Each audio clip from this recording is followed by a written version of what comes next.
12 एजेंडे रखे गए, जिनमें सारे एजेंडे सर्वसम्मति से पारित हुए हैं। कैबिनेट में सहमति बनी है, चर्चा हुई है कि हरियाणा विधानसभा का मानसून सत्र जो 27 अगस्त से आरंभ करने पर वो निर्णय लिया गया है, उसके ऊपर सहमति बनी है।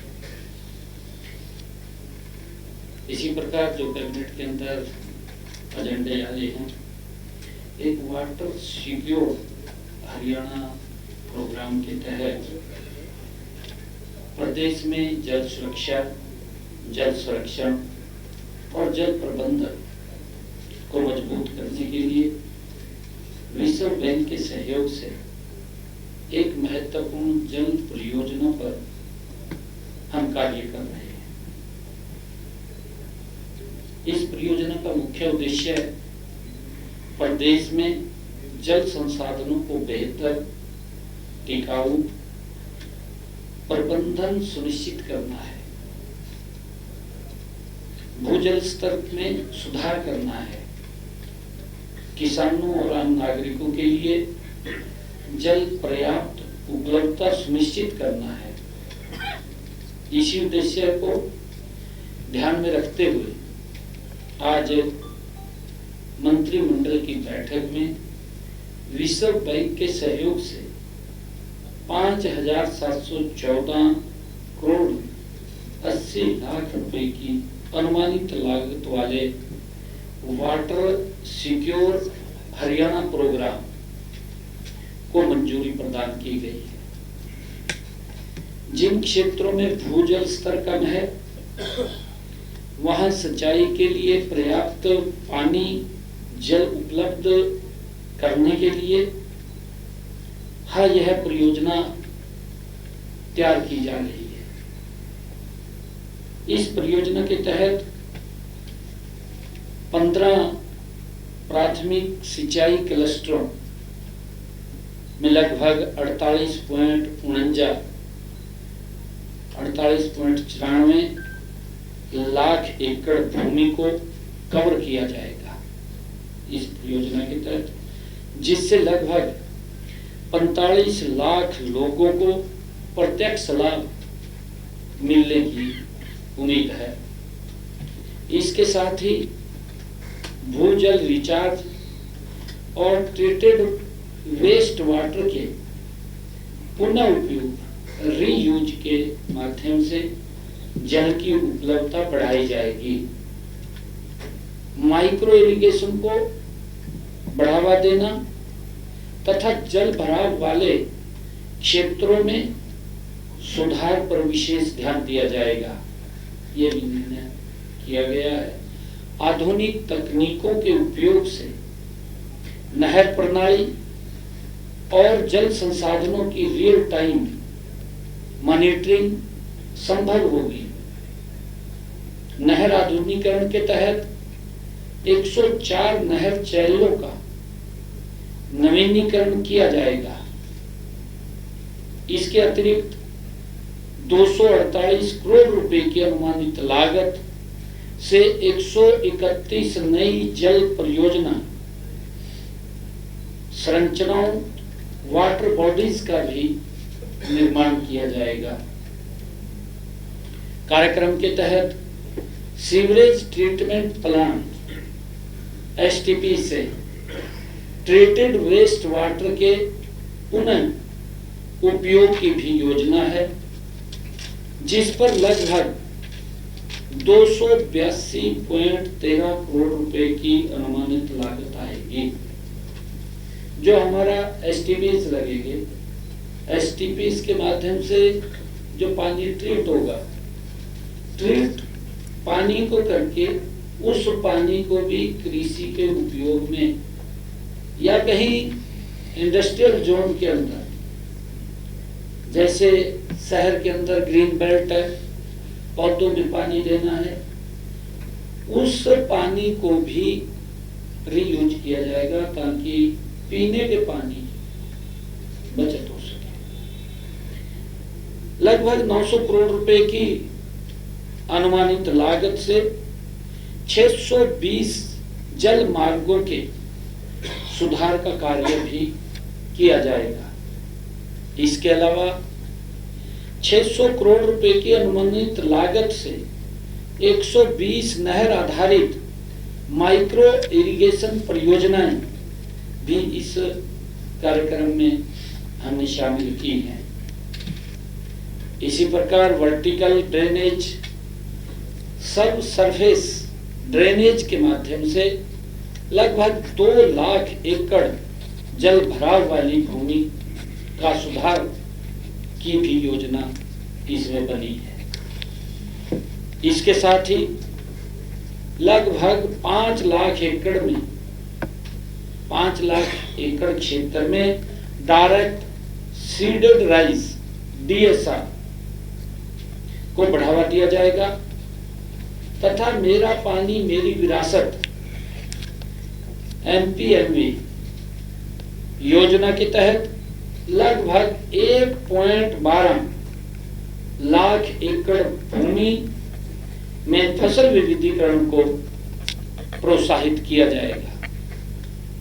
हरियाणा सरकार की जल नीति का उद्देश्य केवल वर्तमान जल जरूरतों को पूरा करना नहीं है, बल्कि भविष्य में भी, भविष्य की पीढ़ियों के लिए भी जल सुरक्षा सुनिश्चित करना है।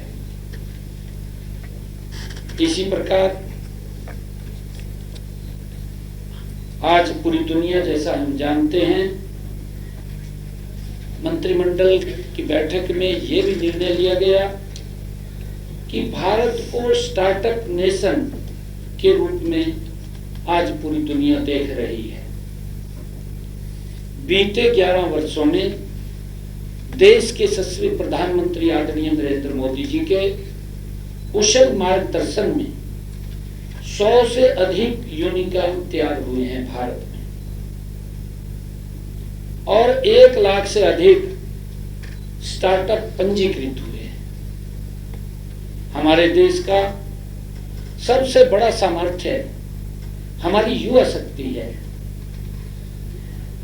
आदरणीय प्रधानमंत्री नरेंद्र मोदी जी द्वारा शुरू किए गए startup India, make in India, digital India जैसे अभियानों ने युवाओं को वह मंच दिया है जिससे आप अपने सपनों को, हमारा युवा अपने सपनों को वास्तविकता में बदल सके।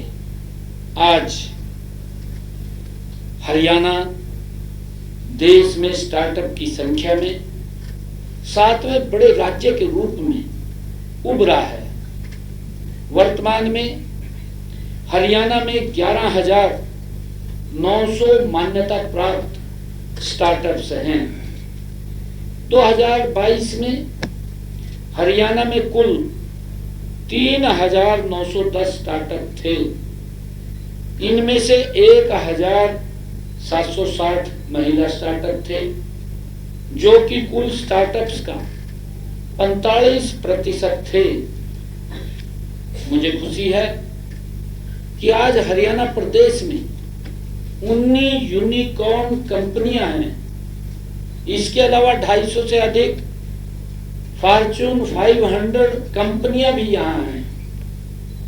इसमें भी अधिक खुशी की बात यह है कि लगभग 50% स्टार्टअप महिलाएं चला रही हैं। वर्तमान में हरियाणा में 5,880 महिला स्टार्टअप्स हैं। हमने अगले चरण में स्टार्टअप्स में महिलाओं की भागीदारी बढ़ाकर 60% तक करने का लक्ष्य रखा है। पत्रकार साथियों, हरियाणा सरकार युवाओं को रोजगार तलाशने वाला नहीं, बल्कि रोजगार देने वाला बनाने के लिए स्टार्टअप्स और उद्यमिता को लगातार प्रोत्साहित कर रही है। प्रदेश में एक मजबूत और अनुकूल स्टार्टअप्स इकोसिस्टम विकसित करने के लिए कई महत्वपूर्ण कदम उठाए जा रहे हैं। इसी कड़ी में आज मंत्रिमंडल की बैठक में मंत्रिमंडल ने भी महिलाओं के स्टार्टअप्स को बढ़ावा देने के लिए हरियाणा राज्य स्टार्टअप्स नीति 2022 व्यापक पूरक प्रावधानों को भी मंजूरी दी है।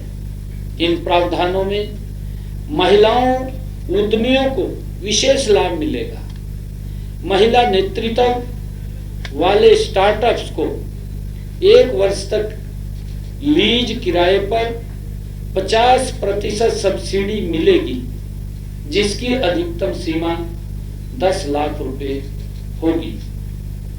महिला नेतृत्व वाले स्टार्टअप्स को 7 वर्ष तक नेट SGST की 100% प्रतिपूर्ति की जाएगी।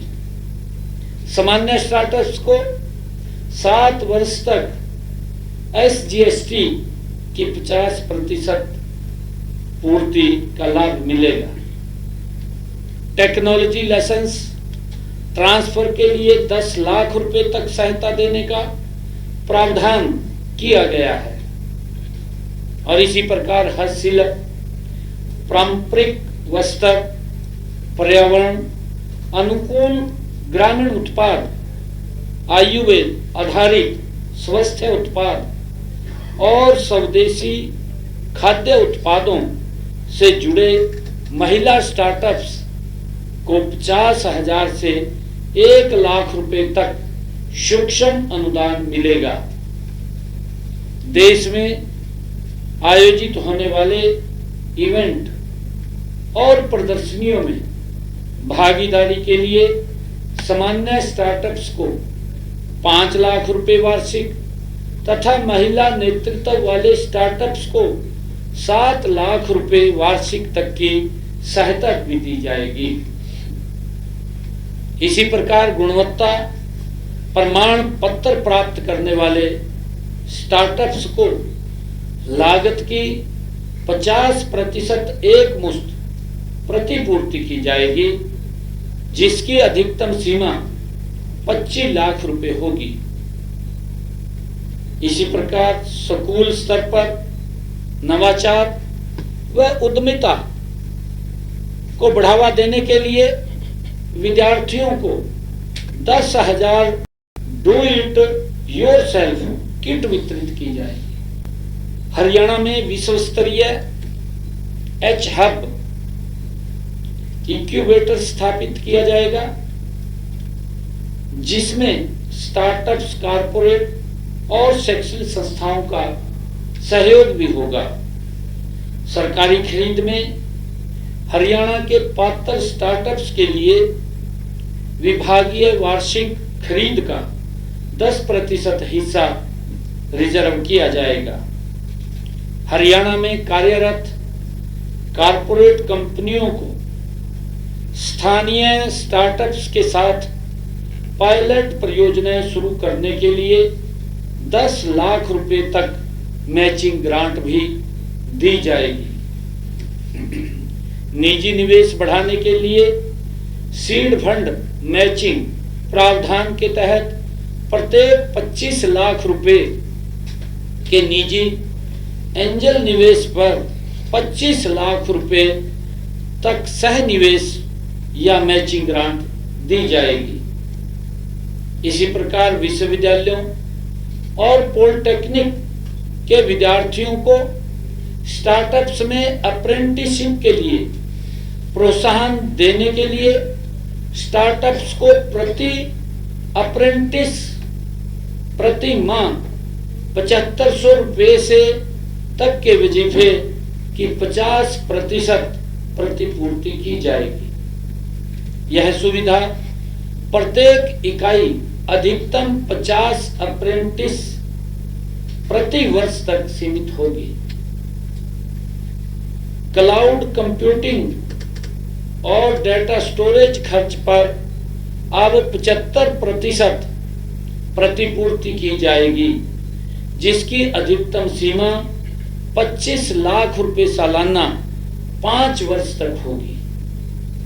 इसी प्रकार चंडीगढ़ में पंजीकृत कार्यालय वाले स्टार्टअप्स को भी लाभ मिलेगा यदि वह हरियाणा का मूल निवासी है। रहता चंडीगढ़ में है परंतु हरियाणा का मूल निवासी है तो उसको भी इसका लाभ मिलेगा।